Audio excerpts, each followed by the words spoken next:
trying its best to increase the production. Sa local production naman tayo even in any products, no? But because of the challenges that we encounter, yung outside of the country, outside of our control, the ones that raise the prices of. Patuloy kaming mananawagan na kung pwede i-amend o palitan or itigil yan. Sa ngayon ay mag-uusap-usap kami, magmi-meeting kung ano aming susunod na aksyon na gagawin para makita nila na kami talagang masama ang loob at nagagalit. Maaring magkaroon ng siguro kung mapapagkaisahan, baka magkaroon na naman ng pig holiday dito sa darating na Pasko o sa bagong taon. From the nation's capital, all sides, all the time, I'm Robbie Alampay. And I'm Gretchen Ho. The big story tonight. President Bongbong Marcos has given the go signal to extend the reduction in tariffs on pork and other products for at least 1 year amid supply shortages and high inflation. But some agri groups criticize continued tariff reductions, claiming the cuts were not helping the local industry and consumers. Shaila Francisco with the big story. Pork products like lechon and ham are staples during Noche Buena season. But based on the Agriculture Department's latest price monitoring, pork prices remain high. Liempo still costs close to 400 pesos per kilo, while pork shoulder could cost up to 330 pesos. The DA, though, is hopeful that prices will not increase further, especially after President Bongbong Marcos approved the NEDA Board's recommendation to extend Executive Order 171, which lowers tariff for imported pork and other agricultural products. Aside from pork, lower tariff will be retained for rice and corn, while coal will have 0% tax. With this, importers are expected to bring in more of these products to the country at lower prices. Yun talaga ang ating target, no? To really increase production, supplement it only with importation para nga at the most ma-stabilize natin ang prices. Siguro this is just a very rough projection, no? While it is good news for consumers, it's a different story for local producers. The Agricultural Sector Alliance of the Philippines says even with the EO in effect, prices remain high. They say some producers are discouraged to expand production due to the expected flood of imports. So nalulugi na maraming magbababoy natin sa kasalukuyan. At ito pa nga ang ikangay naging papasko sa mga magbababoy. At mas marami ang magtatanggal ng pag-aalaga, walang mag-i-expand. The group says they plan to appeal this to President Marcos. The DA, however, defended the EO, clarifying they are still prioritizing local production. They are just resorting to importation to supplement local supply, which is plagued by several challenges. Kailangan talaga natin itong balansehin kasi kung dumagsa ang bagyo at the time of the harvest, and what we don't want to see our people, suffering because, we will not be able to control the rise of the prices. So rest assured na yung pag-import natin nitong mga produkto na nabanggit sa 171 is really just for us to be able to stabilize. The DA also expects increase in production next year amid higher budget. The agency assures the public that there are no expected shortage in some products next year. First time that we'll be seeing significant increase in the budget of the Department of Agriculture by more than 40%. You will see significant increases sa budget which will be translated into higher production for next year. Shaila Francisco, we are One News. To talk more with us about this extension on tariff cuts is Federation of Free Farmers National Manager Raul Montemayor. Mr. Montemayor, welcome to the big story. Thank you. Magandang gabi po sa inyong lahat.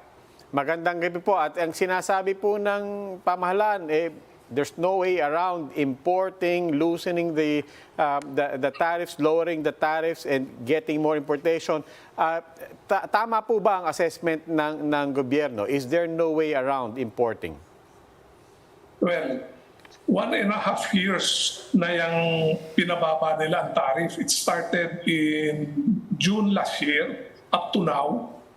They reduced the tariffs because they wanted now to reduce the prices for consumers. What has happened? The DA just said that the prices of pork and even rice have not gone down. So it is a fake. it is a failed strategy, and now they want to extend the tariff reduction again based on a failed strategy. No, it's senseless for us. We are very disappointed, very dismayed by what has happened here. And ang sinasabi nga po, itong tariff, itong extension sa EO, lowering the tariffs, will be in effect, according to the proposal, for another year. What will that do to local production in 2023? Well, definitely it will send the wrong signals to our producers. No? On the one hand, we are encouraging them to increase their production. On the other hand, we are allowing cheaper imports to come in and depress local prices. And there is no benefit to consumers. No? And the government is losing a lot of money because of these reduced tariffs. Walang win-win dito, parang lose-lose. No? Ang nananalo lang dito yung mga importer at saka yung mga trader. So, sir, what would you say would be the cause of the problem, the root of the problem here? Is it supply? Is there lack of supply? And also they're saying that the importation is just to supplement the lack in supply and that they're still prioritizing local production. Ano po ba talaga nangyayari on ground? Yes, in the case of pork, there is really a shortage in supply and also in rice. No? And we are not against importing the shortage, whatever we need. No? But there is no need to reduce the tariff because the imports will still come in even with the regular tariffs without any reduction. And we have seen that when they reduce the tariffs, the prices don't change. You know? That the profits are just pocketed by the middlemen and the importers. So we have to fix the supply problem, yes, so by encouraging production, but we also have to fix the marketing problem to make sure that when the cheaper imports or cheaper local produce come in, then the consumers benefit from it. It's not happening. And you know, in the case of rice, there is no change in rice prices. And only 10% of the rice that is being imported is for the regular milled rice that is for the poor consumers, what NFA used to import. Most of the rice that is being imported are the premium grades for sale to well-to-do consumers. No? Wala pong impact yan sa mga mahihirap. And yet they want to reduce the tariffs for basmati, for Japanese sticky rice, yung mga mamahaling bigas ang makikinabang dyan sa tariff cut na yan. Balik po tayo dun sa sa pork in particular kasi kanina dun sa opening mayroong mga pasaring, may mga pagbabanta ng pork holiday. To what will hog raisers and our farmers be pushed kung magpatuloy po itong pakiramdam nila nagipit na sila? But at the same time, sa harap ng pag-import, ano pong epekto ng pork holiday kung tumuloy man? Yes, kasi hindi gumagalaw yung retail. Ang epekto kasi ng importation ay nasa wholesale market kung saan binabagsak yung mga karne at saka mga bigas. No? That's why when the imports come in at a low tariff, then it has a direct impact on farm gate prices. No? Pero sa retail, mataas pa rin. No? And what is sad about the pork is that when they reduce the tariffs, a lot of people started importing pork. No? In fact, the problem now is there is no more cold storage space to accommodate more imports. No? Hindi na nga mabenta yung mga inangkat, tapos papayagan pa nilang pumasok yung napakaraming importation. So, I don't know where the NETA, these are people with doctorates, no? Where are they coming from? No? And have they really told the complete story to the president or have they misled him? Yun po ang medyo hindi namin maintindihan. All right, thank you so much for joining us, Mr. Raul Montemayor of the Federation of Free Farmers. After the break, Maria Sison, founding chairman of the Communist Party of the Philippines, passed away at the age of 83. What will this mean for peace talks? We'll be discussing this with National Democratic Front of the Philippines member Luis Jalandoni. That and more when the big story returns. Keep it here on One News.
watching The Big Story here on One News. Maria Sison, founding chairman of the Communist Party of the Philippines, passed away last Friday at the age of 83. CPP Chief Information Officer Marco Balbuena announced Sison's passing after 2 weeks of hospital confinement. Maria Sison was a constant critic of the Marcos dictatorship and was a key leader in the modern communist movement in the Philippines. He was imprisoned from 1977 to 1986 by former President Ferdinand Marcos Sr. Since the early 90s, Sison had been staying in the Netherlands as a recognized political refugee.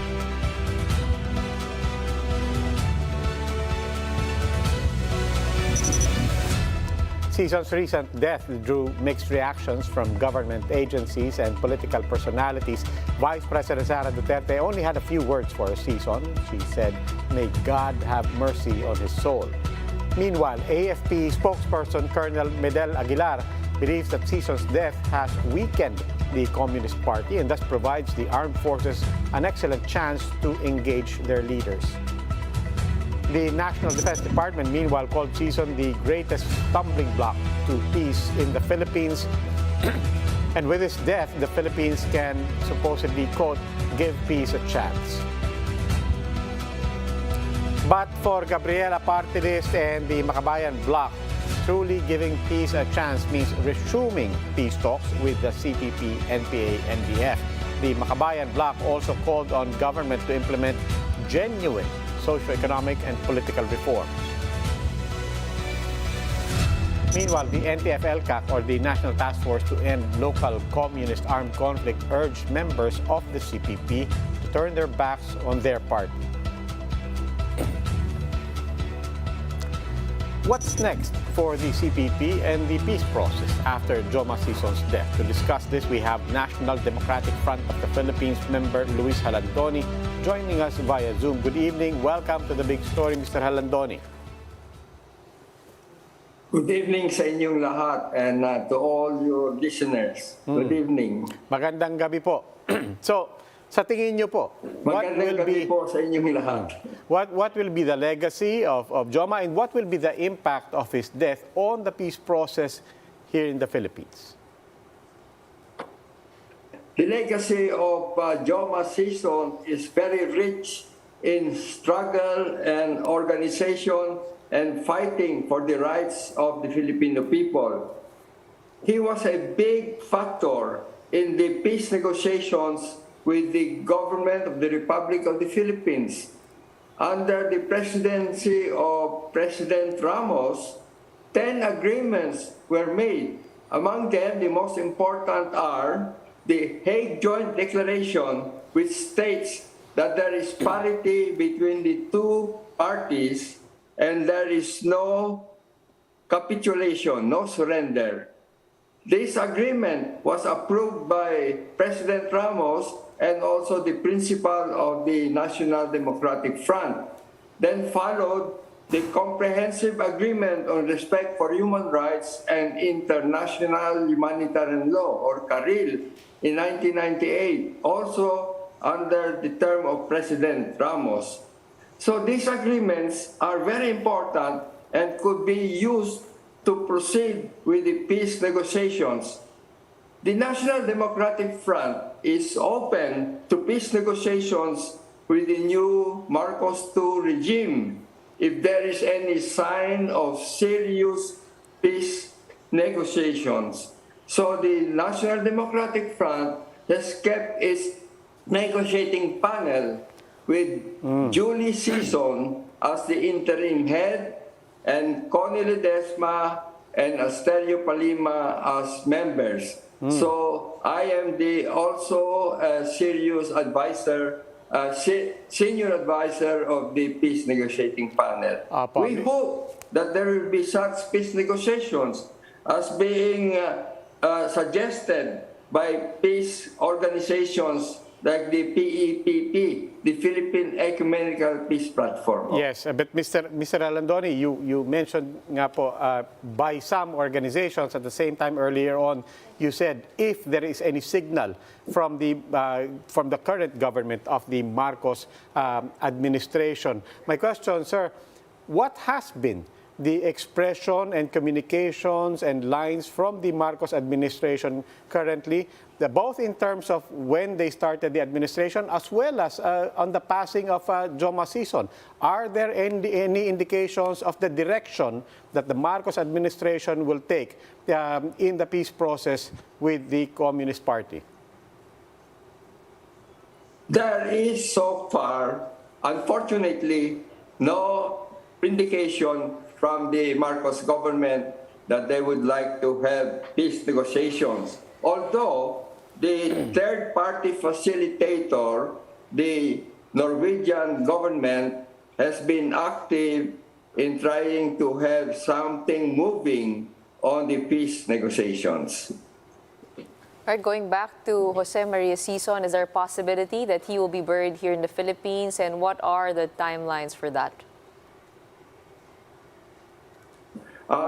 His remains will still be here in Utrecht, the Netherlands. That is the will of Julie Sison, his wife and comrade.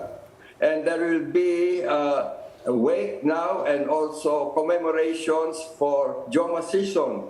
He is alive in spirit and inspiration to the movement in the Philippines and abroad.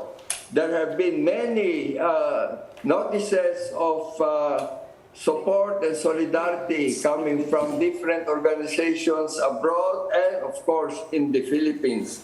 Now, we will see what will happen next is that there will be a big honor for Kajoma from the different NPA units throughout the country, and still the NPA and the revolutionary forces are still determined to continue the revolutionary struggle. All right, we are sorry for your loss, and thank you for joining us tonight. That was NDFP's Luis Jalandoni. Investors are closely watching the developments at PLDT after the company announced that it will be restructuring its management. This comes after the telco giant found 48 billion pesos in what it calls a budget overrun that spans 4 years. It basically means they spent more than what was allocated in the budget. PLDT shares saw a brutal sell-off on Monday, down more than 19%, closing at 1,192 pesos a share. Altogether, that erased about 62 billion pesos in shareholder value. Meanwhile, the Securities and Exchange Commission is looking into possible insider trading after someone sold off PLDT stocks ahead of the company's official announcement on its budget overrun. Analysts say the bigger concern is the fact that the problem was serious enough for PLDT to launch an internal inquiry on the matter. Budget overrun itself, if it can be explained properly, is not really a problem. What was really disturbing is, why was there an investigation? After the break, Malacanang opens its doors to the public for Simbang Gabi. That and more when the big story returns. Keep it here on One News.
UP Fighting Maroons and the Ateneo Blue Eagles are in a do-or-die match for the UAAP men's basketball crown.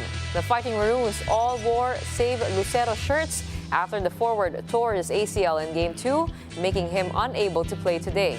UP definitely felt Lucero's absence as the first half ended with a 15-point gap at 47-32 for Ateneo. Ateneo maintained their lead throughout the third quarter, and the game is still currently ongoing with Ateneo leading with just a few minutes left in the fourth. And Christmas is truly in the air as Filipinos celebrate the most wonderful time of the year with less restrictions compared to previous years. For one, Filipino Catholics can now attend Simbang Gabi in Malacanang Palace.